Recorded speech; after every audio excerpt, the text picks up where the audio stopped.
पौराणिक मान्यता है कि पवन पुत्र हनुमान अजर अमर हैं। वो लंका युद्ध के समय भी प्रभु श्री राम की सेवा के लिए त्रेता युग में उपस्थित थे। श्री राम ने जब जल समाधि ली तो हनुमान जी को यहीं पृथ्वी पर रुकने का आदेश दिया।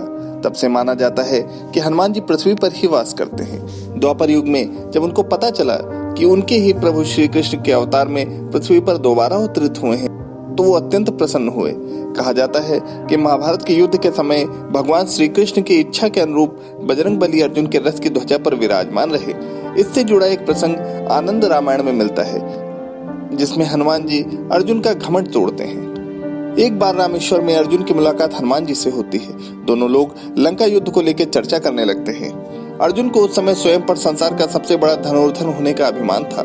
बातचीत में उन्होंने हनुमान जी से कहा कि आपके प्रभु राम तो बड़े वीर योद्धा और धनुर्धर थे, तो उन्होंने लंका जाने के लिए बाणों से ही सेतु का निर्माण क्यों नहीं कर दिया।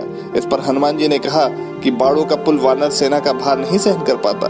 तब अर्जुन ने घमंड से कहा कि वे तो बाणों से ऐसा पुल बना दे जो कोई नहीं तोड़ सकता। अर्जुन ने हनुमान जी से कहा कि सामने तालाबों में वह बाण का पुल तैयार करके दिखाते हैं, वह आपका भार सहन कर लेगा। उस समय हनुमान जी अपने सामान्य रूप में थे। अभिमान से चूर अर्जुन ने बाणों के तालाब पर एक सेतु बना दिया और हनुमान जी को चुनौती दी। अर्जुन के बनाए सेतु को देख के हनुमान जी ने कहा कि यदि यह सेतु उनका वजन सहन कर लेगा तो वे अग्नि में प्रवेश कर जाएंगे, और यदि टूट जाता है तो तुमको अग्नि में प्रवेश करना होगा। अर्जुन ने शर्त स्वीकार कर ली। हनुमान जी ने विशाल रूप धारण किया और जैसे ही पहला पग सेतु पर रखा, सेतु डगमगाने लगा। दूसरा पैर रखते ही सेतु चरमराने लगा। उस पुल की हालत देखकर अर्जुन का सिर घमंड से नीचे हो गया।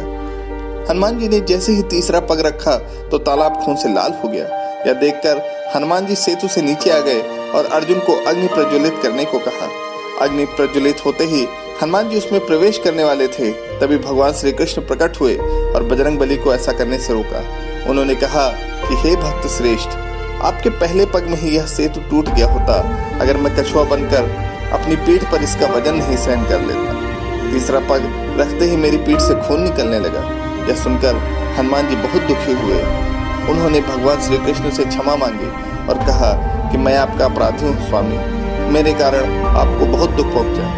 इस पर श्री कृष्ण जी बोले कि यह सब उनकी इच्छा से ही हुआ है। उन्होंने हनुमान जी से कहा कि आप महाभारत युद्ध में अर्जुन के रथ पर लगी हुई ध्वजा पर विराजमान रहिएगा। इस वजह से जब महाभारत का युद्ध हुआ तो अर्जुन के रथ पर हनुमान जी शिखर पर लगे ध्वजा पर विराजमान हो गए थे। आपको यह जानकारी कैसे लगी हमें कमेंट में जरूर बताएं, और अगर वीडियो अच्छा लगा हो तो वीडियो को लाइक करिए, चैनल को सब्सक्राइब करिए।